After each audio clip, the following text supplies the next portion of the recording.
This is my Fast and Furious Tokyo Drift poster, signed by director Justin Lin. The Justin Lin. I still remember the day he came to UH Mānoa back in 2007 to do a masterclass. I was just a film student then, wide-eyed, caffeinated, and taking notes like my life depended on it. Those masterclasses were my film school within film school. We got to learn from some of the greats. Roy E. Disney talked about legacy. Dean Pitchford taught us the power of storytelling through song.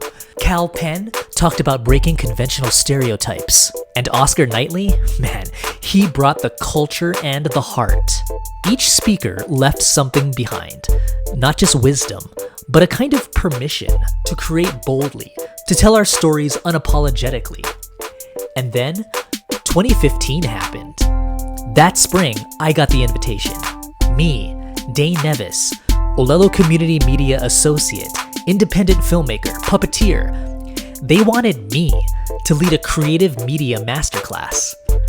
It was surreal, standing in front of a new generation of storytellers in the same university system that once nurtured me, sharing the journey, the wins, the weird puppet experiments, the late-night edits, and everything in between. I've been doing puppetry since I was a little kid. I was doing it for church, and I did ventriloquism for a while, all like amateur kind of stuff. I wouldn't consider myself professional at all. So ever since I was a little kid, I've been working with puppets, and when I went into ACM at UH Mānoa, I kind of wanted to sort of separate my style from everyone else's there, so I made it a rule for me to have a puppet in every single one of the projects that I've done. So that's kind of where it originated from. Making puppets is really expensive. The apples that you saw in this film, cheapest one was maybe about $200. These guys were made of foam and they were painted over with a special paint. There actually is no place in Hawaii that you can purchase materials to make a professional puppet like this. For those of you who are familiar with Sesame Street Muppets, those are made out of a special kind of fleece called Antron fleece. When you assemble it together, put the fleece over the foam, the seam becomes invisible in the camera. That kind of fleece is not available to buy anywhere in Hawaii. So what I do is I design the puppets, I draw it out, or I get a graphic designer to draw it out, and I actually have people on the mainland build it for me. The most expensive one was like a giant monster octopus. That one cost about $1,300. So yeah, it's much cheaper and easier to use human actors in your film. But if you have that kind of film that requires puppets, it makes it all the more better if you actually go the extra mile and have it custom made for yourself. It also takes longer, where you can just call up an actor and say, hey, can you be on set tomorrow? A puppet takes months to actually build, so yeah, you're going to be waiting a while for it to come to you. So I know that many independent filmmakers, they struggle at the funding stages. How do you approach raising money for your films? Well, most of that was all out of pocket, and you don't spend it all at once. A lot of it is, you spend it over time. For example, if you send it to film festivals, you're spending maybe like $10-15 at once as you submit it there. It does help to have some Kickstarter, Indiegogo help, because and you have done it in the past for your other projects. I have, right? yeah, and Can you even talk for about this one too. We didn't make that much money off of Kickstarter, just maybe like a few $1,000s, but it's really hard to raise funds, especially if you're making a film that has no potential for product placement, or I can't put like a Pizza Hut logo in this like fairy tale, right? So I guess it would all start with your script. What your script asks for, however that goes about, that's how much money that you're planning to give out for it. And the unfortunate thing is that yes, for your passion projects, you're gonna have to expect to give it all out of pocket. If you really want to make the film, you got to be expecting to do that. Working with puppets is no job for a weakling. You have to be somewhat athletic to utilize them. Just as a performer alone, I was the lead puppeteer for this film and all the stuff on my YouTube. So behind the scenes, you're going to be seeing me lying on the floor with my arm up, holding it up for minutes on end, making sure that the puppet's eyes are in line with the camera lens. As a director, directing puppets, it's kind of different than directing actors, especially if you have a human and a puppet in the same shot. Puppets are obviously going to be smaller, right? So you kind of have to frame it up, still using your standard rule of thirds, the tic-tac-toe rule of thirds, but you're framing it a little different than where you have just two actors in the same shot. So as a director, it's something to have to adapt to. Directing myself using a puppet in the shot is, you really have to rely on whoever's operating the camera or whoever's the director of photography to kind of guide you. I was mentioning earlier, if the puppet is looking directly into the camera, the eyes have to be perfect. If the eyes are, slightly off, it's going to ruin the shot because, your eyes, the puppet's pupils can't move around, right? So you really have to rely on your director of photography to kind of guide you. Monitors help as well. Sesame Street and Muppet performers, they all use monitors hooked up to the camera so they can kind of see themselves and perform according to that.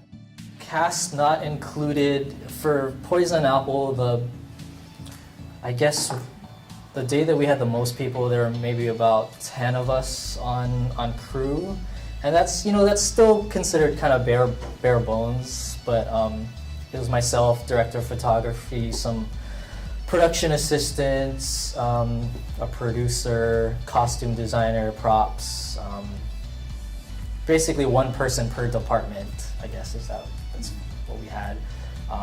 We also had someone taking still photos and behind-the-scenes videos, and I think that's important to do as well. If you're shooting your own film, it's always a good idea for your social media or whatever to have someone just doing behind-the-scenes photos, because I think that's really nice to have. It's really important to network and make friends with as many people as possible. I don't know if any of you know each other, but say hi to each other. Work on each other's projects, because you're gonna end up relying on each other to make your films come to life, right? To be honest, it's really impossible to make a short film like Poison Apple on your own. You really gotta delegate the work out and really trust the crew that you have. Not only trust them, but also respect them, and just know that they believe in it just as much as you do. So just network and make friends with as many people as you can. So last year I started a YouTube channel called Not Another Puppet Show. Every episode features a local celebrity interacting with this joke-telling puppet that kind of looks like me.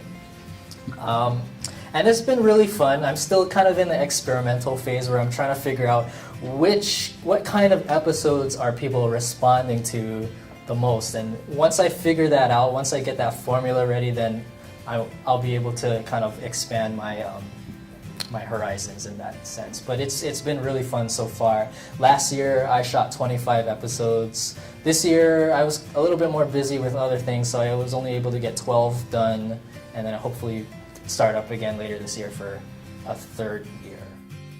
I wanted to go into web series because, first of all, it's a lot less expensive than making a short film, and it requires a lot less time. It's also a way to, it's a good excuse to work with famous people, first of all.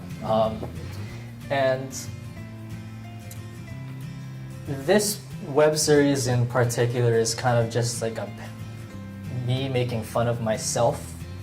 It's very metafictional, and I just have a lot of fun with it.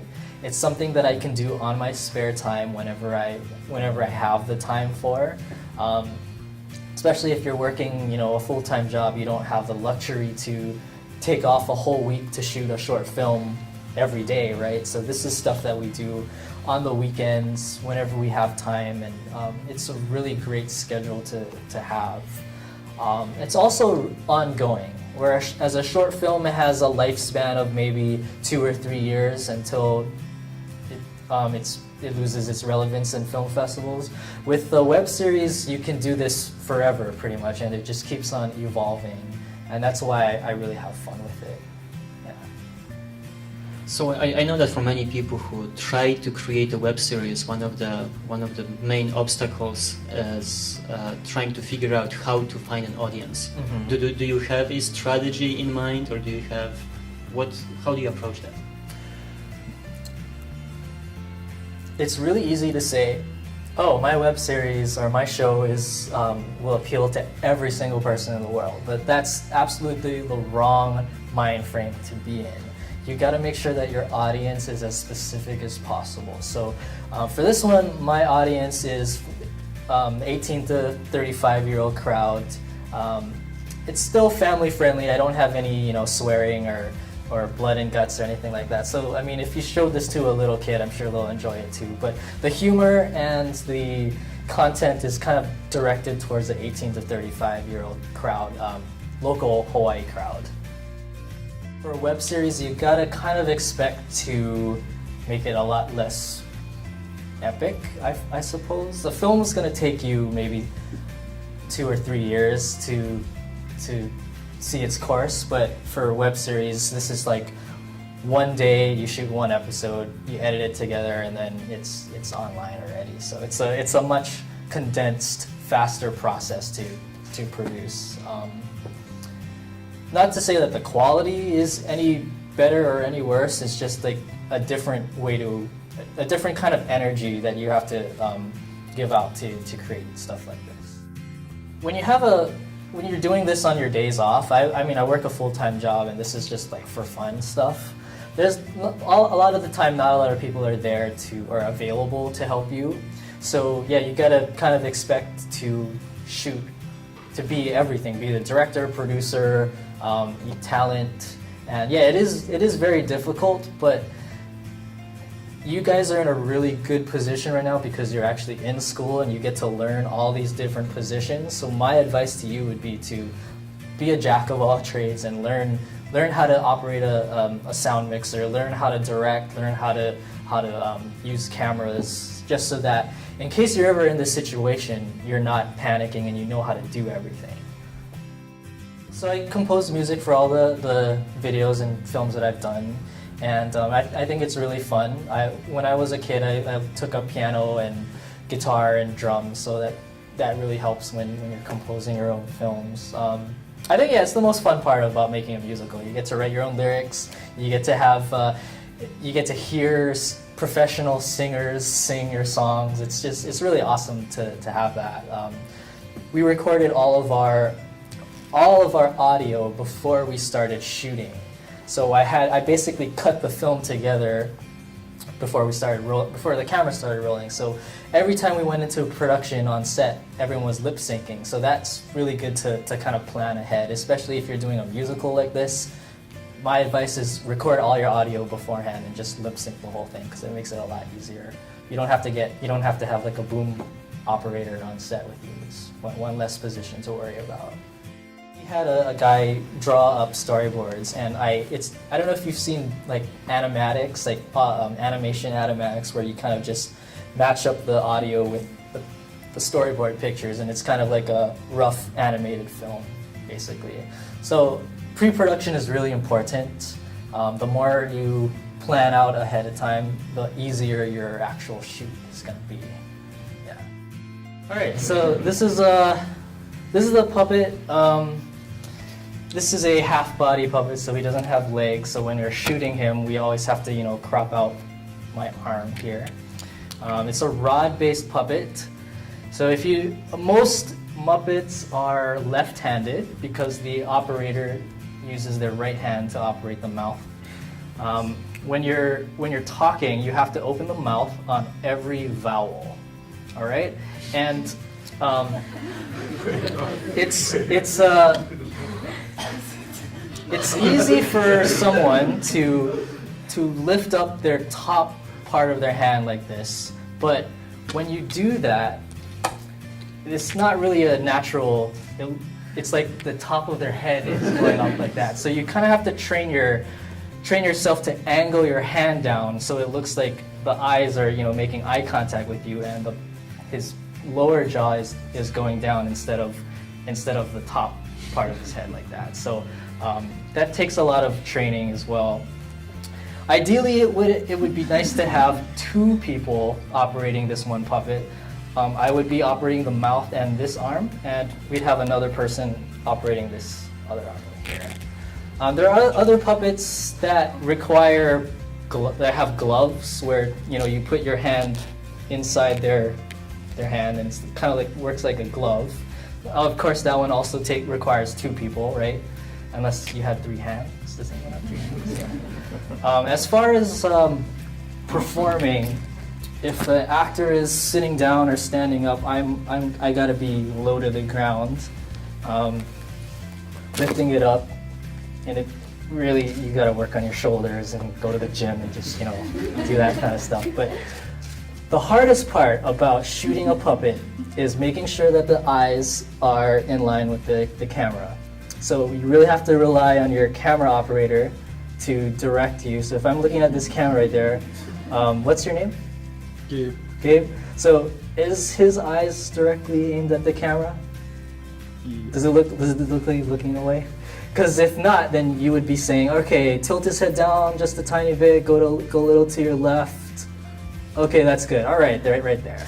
So you really have to rely on whoever's operating the camera to help you out, unless you had a monitor right in front of you, which sometimes you don't have that luxury. There's some situations where, for example, if I wanted him to do this, it's a coordination thing. So yeah, we'd rehearse it, kind of time it out.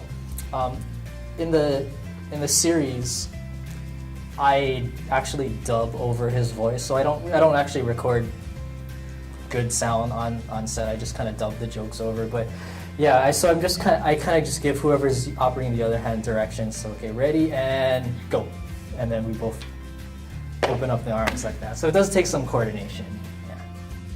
As far as the local celebrities, like, how do you bring them on? Like, are you like friends with them, or like do you just by chance just ask them, or?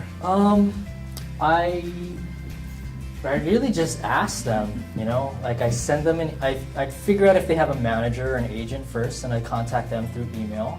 I have an email template that just basically explains what the show is about and what I plan to be doing with the video and the talent in there. And basically, yeah, just ask them. I haven't had to pay any of them yet, so they really enjoy work. This is something they don't get to do every day, right? So yeah, they really enjoy it. I've had a few no's, of course. Some people just flat out said no, but most of the time they say yes. So, yeah. And how do people react when they work with a puppet for the first time? When they act opposite the puppet? Oh yeah, there's giggles, but once they get all that out of the system, I just try to make them feel as comfortable as possible and just pretend that they're talking to a human being. Yeah. I don't know if I should be looking at you or at the puppet. Choose wisely.